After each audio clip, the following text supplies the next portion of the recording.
Hello, ladies and gentlemen. It's me, Trick.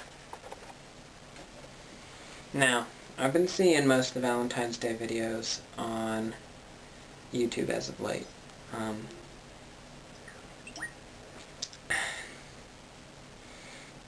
a lot of them aren't very happy. Mainly because this is a corporate commercial full of shit holiday. I don't care.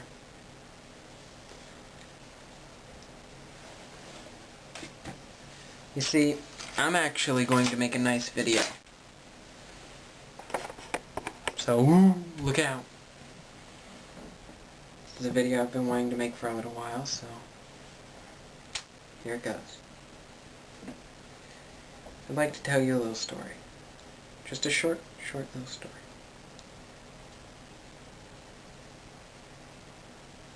A story about a guy and a girl. Now, the story starts on the last day of this boy's 8th grade year. You see, in the middle school where this boy grew up, this is how things worked. Middle school is basically bullshit. It was a hard place, as it is for most people. It's that terrible, terrible place where you're halfway between not caring about the insults that people throw at you because you're happy about yourself, and not being able to shrug them off because you know nobody means them, because you're little kids and nobody can come up with anything more creative than doo-doo head.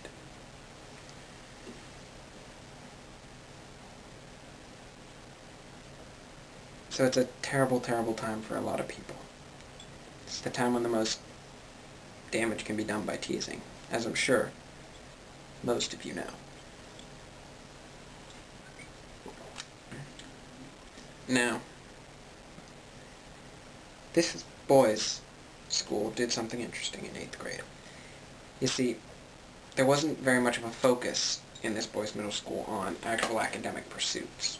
You didn't really get anywhere academically. You went over shit that you already knew. Or shit that you were gonna go over again in freshman year anyways. So consequently, there was a lot of focus on emotionally preparing you, I guess, for your first years of high school. So here they are emotionally preparing you. So consequently, what the last day is, this is actually pretty cool.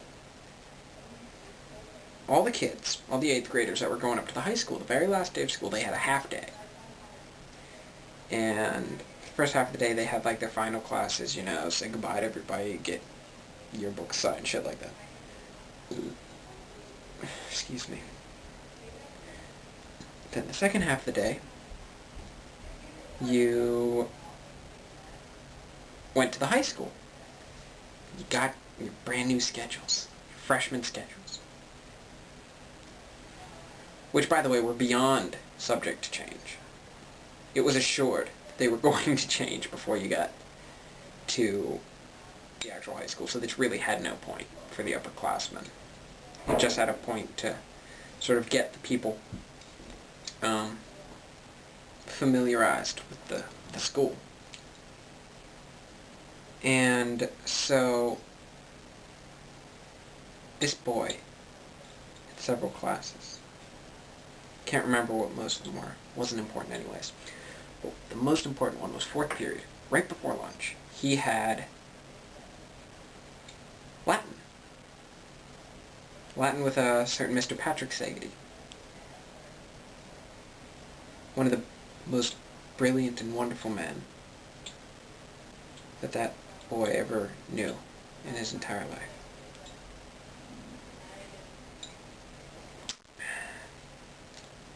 So, being the little 8th grader that he was, he went into the class, sat down, towards the back of the class so as not to gain any attention. Realized that he was one of 3 freshmen in the class, 2 of which would drop out by the 3rd week. Got to meet a lot of upperclassmen that way. That was kind of nice. It means a lot in high school. So the boy, sitting there, watching people come in, taking a look at him. And then, this girl walked in. Beautiful girl. She had auburn hair.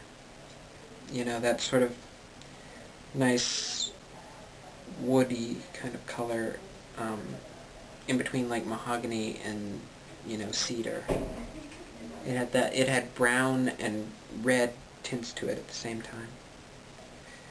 Short, very short, no longer than an inch. Beautiful, beautiful girl. Her face was all made up of circles. Little circles here. 3 little circles here. Circles. Circles. Whole face was made out of circles.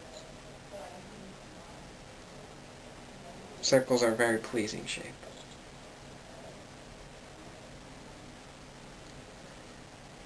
And this girl walked in. She was tall. She was a big girl. Not big, but actually physically big. She was tall. About as tall as taller than the boy, actually. And she came in, she sat down, like a seat in front of him, maybe to the left a little bit. And another 2 people came down, sat so that there was the boy here and the girl here, and then person. And they talked, Mr. Segedy basically came in and said, blah, blah, blah, blah, blah. Just sort of let us talk for the next 30 seconds. And so the boy and the kids were talking. The girl was a little quiet, but he talked to her anyways. And then the summer went by, and he didn't even think of it again. See, the boy was so used to not getting the people that he wanted that he never gave it a second thought. He didn't even realize that when he went to a pool party for a motorcycle meeting that happened to be at a guy's house who had a pool that summer, he didn't even notice that she was there. He saw her, but it didn't click, it didn't register that it was her. So school came, and he ended up sitting right behind the girl. She was very quiet. She wouldn't talk very much. He, of course, loved talking. He talked to everybody around them. Became good friends with them. Tried to get other people to talk so that they could be in on everything and be happy. And he kept trying to talk to her. He talked to her about historical reenactments. He talked to her about weapons. He talked to her about everything he could. And one time he had his keys out, and there was a little symbol on the keys. That symbol was of the motorcycle club that he belonged to. And that, obviously, she belonged to as well. And she said,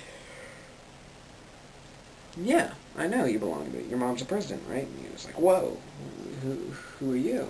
She said, I'm Jim Linneman's daughter. I knew, the boy knew Jim Linneman. And it clicked. But oh! Now they had something to talk about.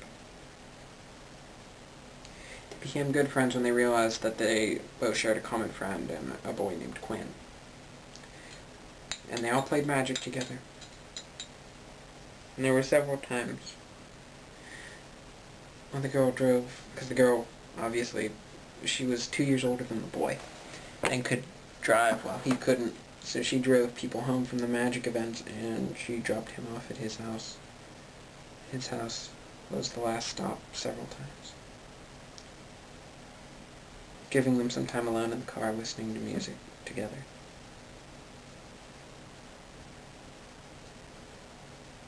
So finally,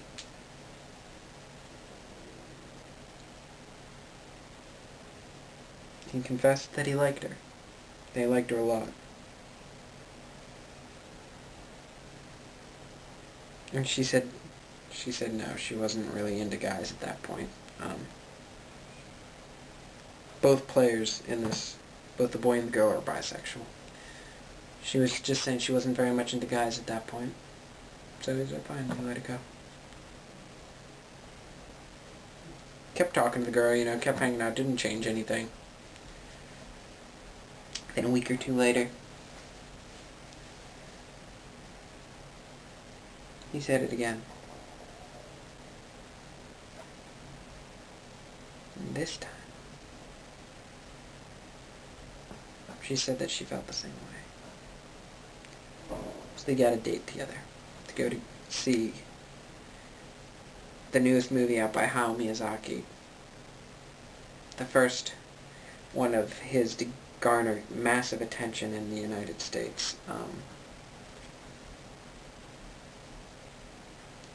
It was originally called Chihiro in Japan, I believe, and the French title was Le Voyage de Chihiro.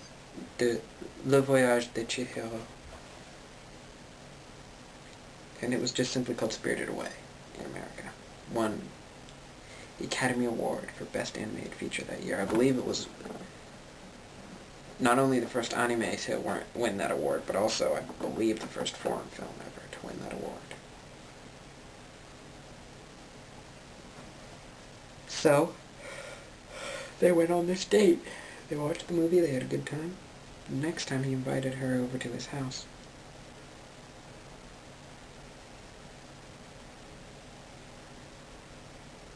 They sat and they watched Vampire Hunter D. Bloodlust, if I remember correctly. And somewhere about halfway through the movie or so, he reached over and took her hand.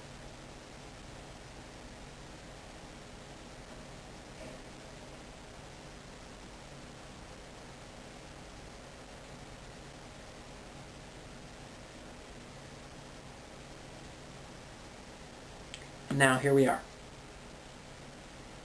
The boy is a freshman in college. The girl is a junior in college.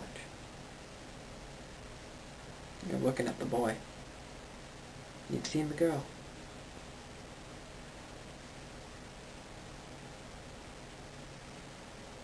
Four years in March.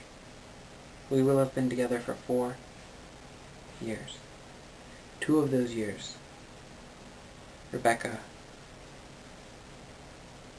was in school here in Philadelphia while I was still in high school back in Pittsburgh. It's 6 hours by car.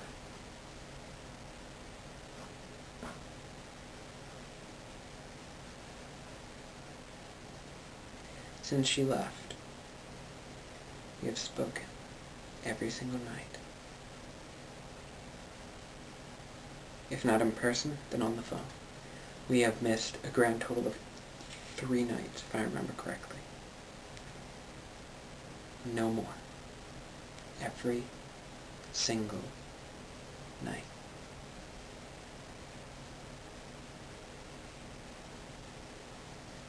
She has handmade me more things than I can even recount.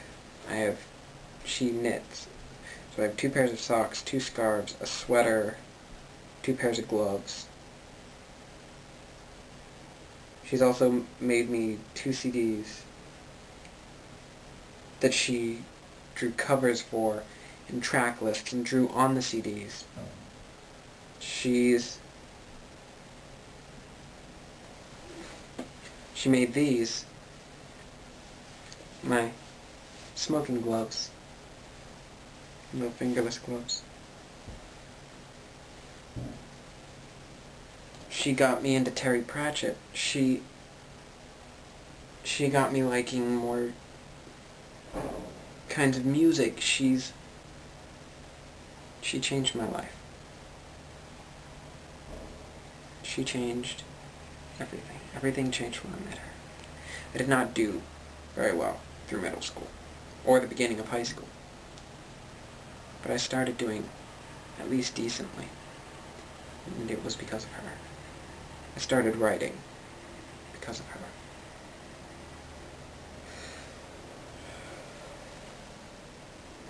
If it weren't for her, I don't even know if I'd be in college right now. I didn't have the motivation. I didn't have